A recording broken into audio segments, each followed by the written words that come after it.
punto 2, en la hoja 2, jefe, pusimos, donde no pusimos el nombre, jefe. Cuando preguntan quién es el líder comunitario, Gracias, compañeras y compañeros de los medios. Les solicitamos un minuto de su atención para hacer un pronunciamiento que tiene que ver con un problema del transporte en el Distrito Federal. Yo considero que los gobiernos, este gobierno del PRD, cuando a veces callamos las cosas, no ayudamos, sino señalamos los errores. Y esto se convierte luego en complicidad. Por eso creo que hay que denunciar un hecho que a nuestro juicio es grave, por lo que representa que un conjunto de trabajadores del transporte que fueron invitados a resolver un problema en esta ciudad que tiene que ver con modernizar el transporte y a partir de sus propios recursos invertir en los microbuses, dejar de trabajar en ellos para convertirse ahora en empresarios y que pudieran tener camiones de un alto valor comercial, con alta tecnología y que de alguna manera agiliza y sobre todo ofrece comodidad al usuario del transporte en esta ciudad. Han venido sucediendo desde las últimas administraciones una serie de acciones que han encaminado a beneficiar solamente a una persona, a un líder, en este sentido, en perjuicio de varias empresas que se han constituido. Y esto es necesario decirlo porque creemos que es una terrible insensatez llamar a convertir a los empresarios del transporte en empresarios. Ellos tienen alrededor, en los grupos que ahora se han acercado conmigo a quejarse, cerca de 1.200 millones de pesos invertidos en unidades de transporte, en donde el gobierno les ha dado corredores. Los corredores son aquellos lugares en donde se establece una ruta específica para los camiones. Son camiones nuevos, pero han permitido y tolerado el pirataje, en donde siguen habiendo microbuses que cobran más barato en detrimento del ingreso de estas empresas que se han constituido. Y luego, en lo que han sido los esfuerzos del Metrobús, esto ha sido acaparado por una sola persona y ahí sí aplican la ley, ahí sí están evitando la invasión de rutas y ahí sí están generando negocio. Y si consideramos todavía la competencia desleal, que significa que el gobierno tenga la línea subsidiada del RTP, pues genera más competencia con los compañeros. En los últimos años no ha habido incremento en los costos de pasaje y han absorbido estos empresarios este tipo de circunstancias. Por ello, hay incluso en un documento que les voy a entregar varios señalamientos que tienen que ver con acciones que el gobierno en su totalidad, tanto el secretario de Movilidad como el secretario de Gobierno y el que tiene que ver con los operativos aquí en la Ciudad de México, pues se han confabulado para no estar aplicando la ley y estar tolerando el pirataje que afecta particularmente a estas empresas que les voy a señalar. Particularmente, no está el documento, Arturo, perdón compañeros por el desorden, pero está la empresa Amopsa, que tiene 70 autobuses nuevos y desde su inicio de operaciones hace 2 años han tenido la invasión de las rutas de manera permanente y ahora presentan un quebranto por los financiamientos que han obtenido para poder adquirir sus unidades de cerca de 80 millones de pesos y el pirataje se sigue tolerando. Está el corredor periférico, donde incluso en ese corredor para la sustitución de unidades, los permisionarios presentaron una queja en la Comisión Nacional de Derechos, en la Comisión de Derechos Humanos del Distrito Federal, y en el cual emite una recomendación para que se investigue y se denuncie ahí, pues cerca de, ¿cuántos millones, Saúl? ¿Cuántos millones de pesos son los que? 50 millones de pesos vendieron de bonos de cerca de 50 millones de pesos en bonos de chatarrización que no están comprobados directamente a quién se le entregaron. Hay otro asunto de la empresa Atrocia, que inició operaciones en el corredor Chapultepec-Palmas en octubre de 2014 con unidades usadas provenientes de otros corredores de Periférico y Revolución, y dejan fuera a 35 concesionarios, y todo esto con una complicidad bastante indignante de funcionarios del gobierno del Distrito Federal. La empresa Covisur, que habiendo invertido en 32 autobuses nuevos de tecnología limpia de gas natural, se encuentra invadido en la ruta 25 y en la ruta 2, causando una operación deficitaria a la empresa y perjudicando a más de 120 familias. En la ruta 26, donde 50 autobuses nuevos que sustituyen a 150 microbuses por más de 25 años de antigüedad, llevan más de 2 años sin poder circular, causando un detrimento a la economía de 250 familias. Estas son algunas de las cosas que intento el día de hoy decirles a ustedes. Les vamos a dar un expediente que tiene documentado cada uno de los asuntos que estoy comentando, con la intención fundamental de provocar en el gobierno de la Ciudad de México una reacción de atención. O sea, no es posible que el jefe de gobierno viva sin la información que permita tomar decisiones.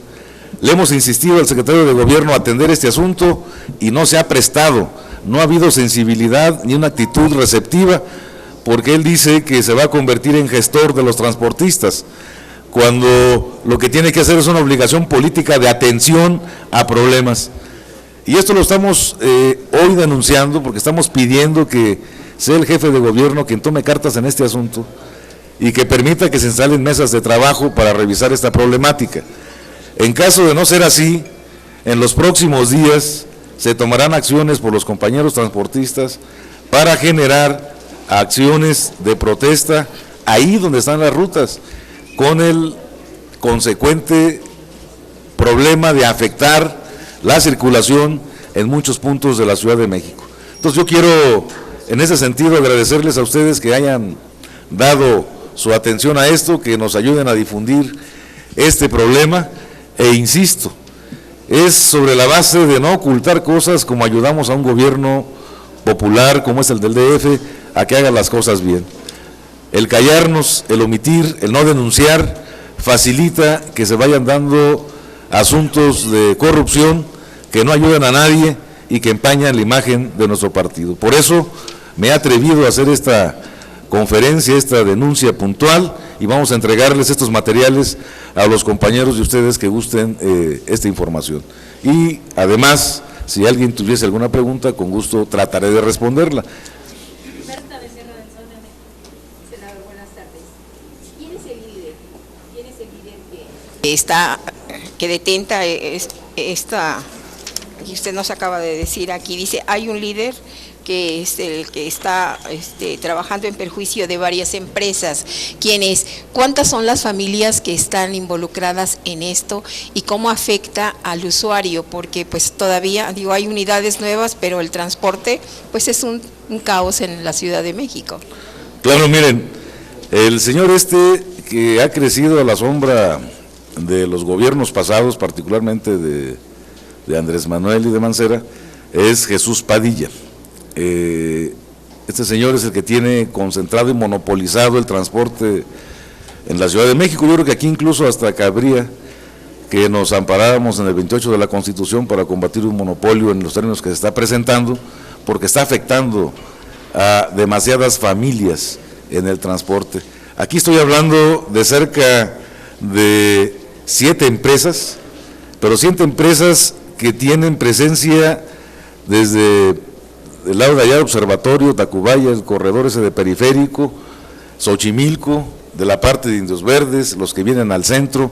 Es una gran cantidad de compañeros, incluso que ahora están organizados en la CONATUR, que es una confederación de transportistas urbanos de la Ciudad de México, y que tiene ya un desarrollo como una organización de carácter nacional, porque tienen filiales en Jalisco, particularmente, que es donde recuerdo ahorita, y que de alguna forma pues están agrupados ahí más de 1,500 socios que tienen ya el paso que dieron de convertirse en empresarios. Y no estoy hablando de una cantidad cualquiera, oiga, pues cambiamos y compramos un taxi que vale 300,000 pesos, sino son unidades que cuestan más de 2 millones de pesos con un financiamiento.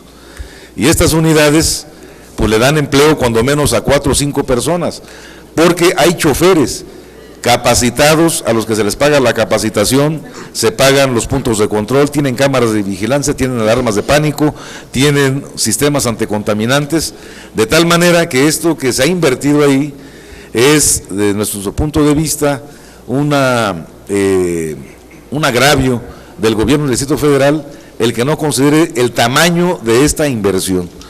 Yo creo que ha habido tintes en donde se puede expresar que los empresarios son importantes para cualquier estado de la República, para cualquier ciudad capital, para cualquier lugar, y este es un gremio que por la forma en cómo se han agrupado es desdeñado por el gobierno del Distrito Federal. Por eso llamamos la atención a esto.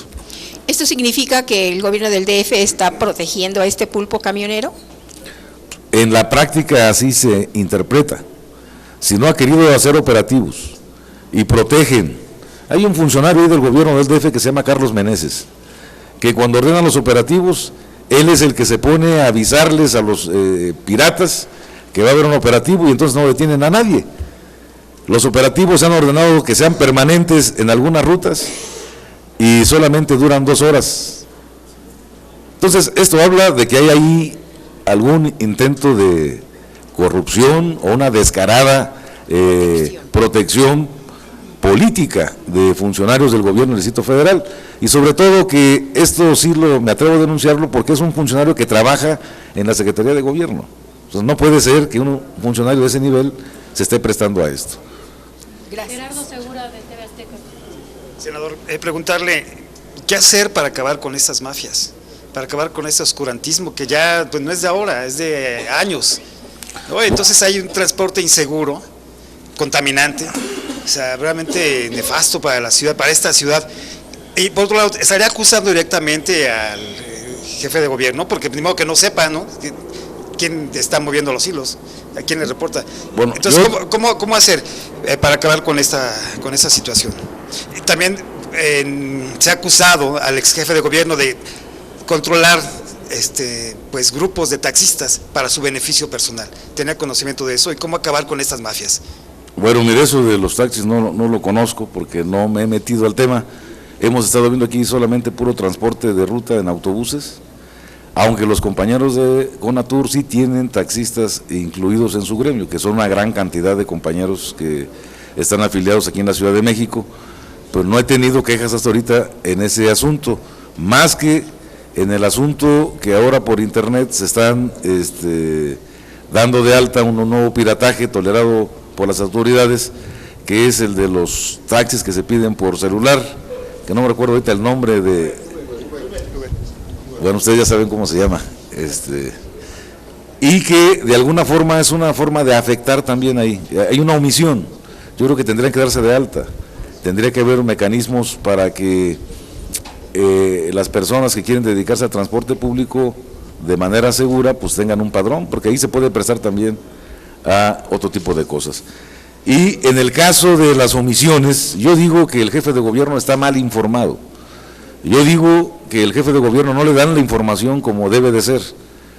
Yo creo que hay gente interesada en que las cosas no se realicen. Miren, en el gobierno del Distrito Federal se reúnen los lunes un comité de seguridad que preside el secretario de gobierno, está el secretario de Seguridad Pública y el secretario de otra área o director de otra área que tiene que ver con los operativos, el secretario de movilidad aquí del DF, y ahí planean los operativos y ahí dicen a dónde hay que operar, a quién hay que apretarle, a quién hay que detener, y sin embargo lunes tras lunes hemos estado esperando que se den indicaciones. Nos han argumentado que no hay corralones suficientes para detener a los piratas, pues yo creo que esa no es una justificación que valga.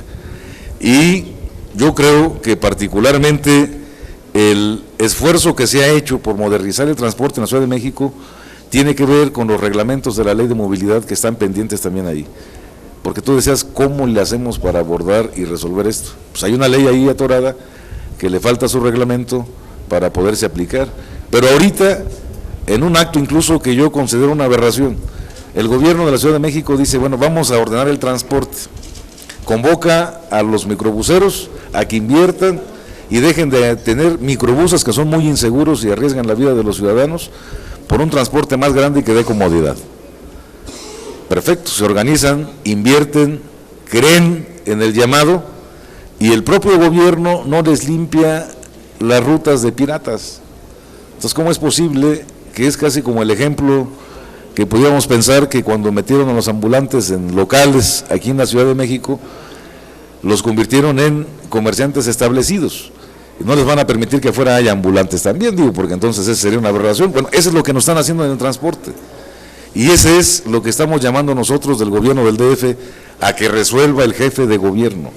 Se han mostrado incapacidad y han mostrado negligencia, y no quiero presumir que hay actos de corrupción ahí, pero si la negativa de atención a esto sigue, persiste, pues quiere decir que hay intereses de algunos funcionarios, que no sabremos quién, pero que están impidiendo que se tomen las acciones definitivas en este sentido. ¿Me permite dos preguntas de coyuntura? Sí, señor. Sí, se han dado a conocer últimamente casos de alta corrupción, extrema corrupción. El caso de José Murat, ¿no? Las propiedades que tiene en Estados Unidos, en Manhattan. Se debe llevar a cuentas a este exgobernador. El hermano Ángel Eladio Aguirre también, pues ahora es perseguido de la justicia, procesado, sometido a proceso.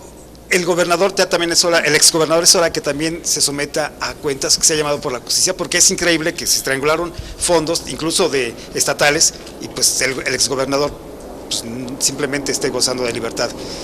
Y bueno, lo que dio a conocer HSBC, ¿no? Finalmente hay nombres de quienes pues de alguna manera evadieron al fisco.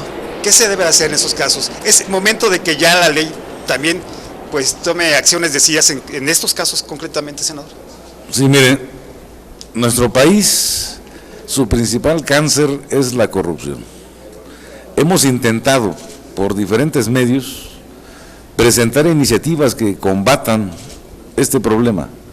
Y desde el inicio de la legislatura en este Senado, uno de los principales déficits que no cumplió ni firmó Peña Nieto fue precisamente el presentar la ley anticorrupción. Aquí la mejoramos en el Senado y la detuvieron en la Cámara de Diputados. Aquí hemos estado trabajando una ley de transparencia, donde yo soy participante de ese grupo que ha estado trabajando en esa ley y que desgraciadamente hace unos días el secretario jurídico de la Presidencia de la República nos manda un paquete de 82 observaciones para opacar la ley de transparencia y que se sigan ocultando las cosas, porque el que sean transparentes causa perjuicio a la administración pública federal en ese sentido, interpretado en palabras de ellos. Y entonces nosotros estamos ahora frente a panoramas que cada día al ciudadano nos van llenando de fastidio. Sí, hoy nos dicen de estos dos ejemplos de tipos que tienen fortunas y que no lo han explicado. Pues tenemos instancias, hay una área de inteligencia en la Secretaría de Hacienda que debe trabajar y congelar cuentas si fuera el caso. Hay muchas personas que han acudido a mí, que han sido objeto de investigaciones por parte de la PGR y de la Secretaría de Hacienda, les congelan cuentas y aunque haya veredictos para que se los liberen, no les liberan los recursos. Entonces, es muy importante que en este país las cosas se transparenten y que haya voluntad, que es lo que no ha existido, para poder combatir la corrupción. Y la voluntad empieza pues desde que el propio secretario de la Función Pública que ahora se nombró, pues tenga un carácter de autonomía, que no le llame jefe al presidente de la República, porque ahí está implícito la supeditación de sus funciones en estas tareas. Entonces, para mí, son cortinas de humo que tratan de distraer, particularmente ahorita, la atención, el señalamiento internacional que hay contra el presidente de la República y su falta de credibilidad en el manejo de los temas de corrupción y de conflictos de interés que se han denunciado. Por eso sí es importante que desnuden datos, es importantísimo que el gobernador con licencia o renunciado ya, Aguirre, se presente y ofrezca puntualmente colaborar en las investigaciones que sean necesarias para que limpie su nombre y su administración en ese sentido. No estamos para avalar conductas de corrupción, no queremos condenar a priori a nadie, pero sí creo que es importante que tenga el valor para presentarse y dar la cara y decir, aquí estoy, trascúlquenme y lo que tenga que responder, responderé si es que hay omisiones. Hay señalamientos de nepotismo, hay señalamientos de actos de corrupción, como los pasan en todos los gobiernos. Yo quisiera que me dijeran un solo gobierno que no estuviera empañado por la duda de los negocios entre las acciones que realiza un gobierno en las acciones. Incluso cuando no se da así, hay un manejo clientelar de la obra pública para ganar votos en este sentido. Entonces, de cualquier manera hay actos de corrupción y eso tenemos que reglamentarlo. Y ahí se requiere particularmente voluntad política para que esas cosas cambien. Si no hay voluntad política, no se va a combatir en este país la corrupción en ningún momento. Al igual que el exgobernador de Guerrero, el exgobernador de Oaxaca. No, pues, yo creo que ese señor siempre estuvo envuelto en escándalos de mucho tipo, que le han robado credibilidad y que de alguna manera en ninguna cabeza de un mexicano en su sano juicio aceptaría pensar a priori que es inocente. Yo creo que muchos consideramos que tiene cosas que aclarar y que responder y que su desempeño escandaloso en la vida política lo hace más confiable en que haya cometido actos de deshonestidad, que sean actos transparentes y producto de un buen ejercicio de la función pública que él ha desempeñado. La última pregunta es de Juan Carlos Abreu de Radio UNAM. Senador, buenas tardes. En la presentación del corredor Chapultepec-Palmas, el jefe de gobierno dijo que en este operarían 85 autobuses nuevos de última tecnología. Nos está señalando usted que hay ahí autobuses usados. ¿De dónde provienen? ¿Quién lo permitió? ¿Quién los opera? Por otra parte, también nos señaló que hay 35 concesionarios de esa misma ruta que quedaron fuera de la empresa que opera el corredor. De lo que usted sabe, ¿por qué quedaron fuera? Y si hay alguna negociación, alguna intermediación por parte del gobierno de la ciudad para que fueran integrados a este corredor. Gracias. Mira, parte de la impotencia con la que estoy yo aquí es que efectivamente se denunció con toda oportunidad que el señor Jesús Padilla, cuando estaba constituyendo ese corredor del periférico, estaba dejando afuera 35 personas. Y esas 35 personas dijeron, bueno, si no nos quieren como socios, les vendemos los derechos, pero no podemos quedarnos al margen. Y de manera fraudulenta presentaron, para justificar que fueron convocados, un acta notarial en donde les fueron a hacer una notificación que lo invitaban a incorporarse a los trabajos. Le daban un plazo perentorio para que resolviera.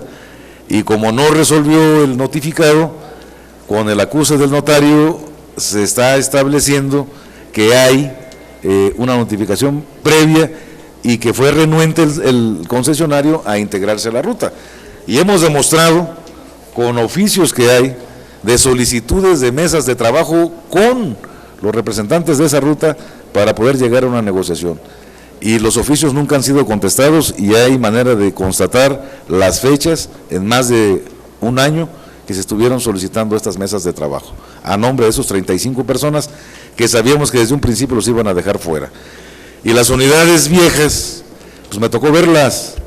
Yo fui al banderazo que dio el jefe de gobierno en su oficina aquí en el centro de la Ciudad de México y constaté cómo los compañeros me decían que cuando ellos presentan los camiones, les revisan hasta el óxido que traen. Y me decían, uno, mira, si te ves, fijas de atrás de este camión, ahí hay un aparato que le ponen para medir el alineamiento y no sé qué cosa se le ve al camión por atrás. Y este camión está lleno de óxido y ni siquiera se ve. Y efectivamente, eran camiones viejos, no son unidades nuevas. Y ahí es donde nosotros hemos dicho que engañan al jefe de gobierno. Oye, pues si yo llego a dar un banderazo, me dicen que son 85 camiones y todos son de última tecnología, pues basta saber que son modelos 2009, 2007, no son autobuses nuevos, y eso yo lo puedo decir, pero ustedes lo pueden constatar circulando. Están pintados de blanco con morado y ahí andan trabajando, y esa ruta se puede constatar perfectamente las condiciones que están. Nos decían que tenían botón de pánico. No es cierto, no traen eso. O sea, hay cámaras y no están equipados como se anunció. Y esa es la molestia que tenemos, es parte de la impotencia, porque hay 35 familias que ahora los quieren obligar a estar de piratas, porque ni los atienden, ni le llevan de comer a su familia, porque al momento de concesionar el corredor, pues oye, dejas de tener derechos para circular ahí. Entonces este es un atropello, y estas son las cosas que estamos denunciando puntualmente en este sentido. Gracias. Ay, qué bueno que pasé el examen. Gracias, compañeros. Y están aquí los dirigentes, miren, no se los presenté, pero está aquí el compañero Saúl de Conatur, compañero, tu nombre, jefe. Saturnino Suárez, de Covisur, Antonio Mateo de Amopsa,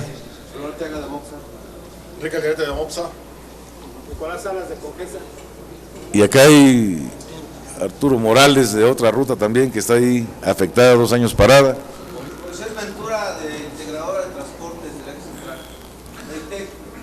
Como soy medio mezquino no los invité aquí, pero ahorita si quieren platicar con ellos ahí les podrán dar más datos. Muchas gracias. Y denles la información, ¿no?, a los compañeros periodistas. ¿Quién tiene interés?